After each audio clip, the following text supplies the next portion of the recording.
বগুড়ার কাহালুতে covered van truck সংঘর্ষে প্রাণ গেল অন্তত 4 জনের। নিহতের মধ্যে ময়মনসিংহের 2 জনের পরিচয় পাওয়া গেছে।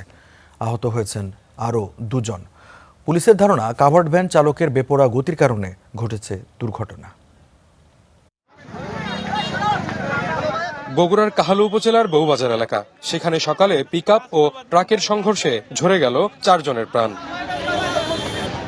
প্রত্যক্ষদর্শীরা জানান, আদমদিঘিতে মাছের রেণুপোনা বিক্রির পর ময়মনসিংহ যাচ্ছিল একটি পিকআপ ভ্যান। একটি বাস ওভারটেক করতে গেলে নিয়ন্ত্রণ হারান চালক। সংঘর্ষ হয় বিপরীত দিক থেকে আসা পণ্যবাহী একটি ট্রাকের সাথে। এতে ঘটনাস্থলে পিকআপের চালক ও যাত্রী সহ 4 জন নিহত হন।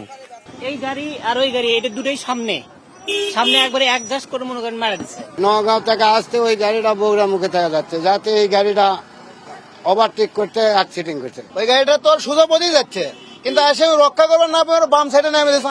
পরে পুলিশ ও ফায়ার সার্ভিস গিয়ে মরদেহগুলো উদ্ধার করে।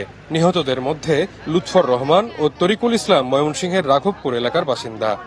আমি ঘটনাস্থলে এসে লাশের সুরতাল প্রস্তুত করেছি, লাশগুলো হেফাজতে নিয়েছি। আইনগত প্রক্রিয়া শেষে লাশ পরিবারের কাছে হস্তান্তর করা হবে।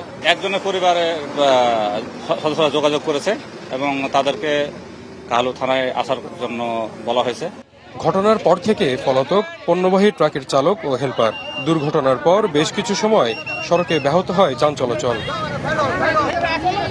জজিফ হোসেন প্রতীক, স্টার নিউজ, বগুড়া।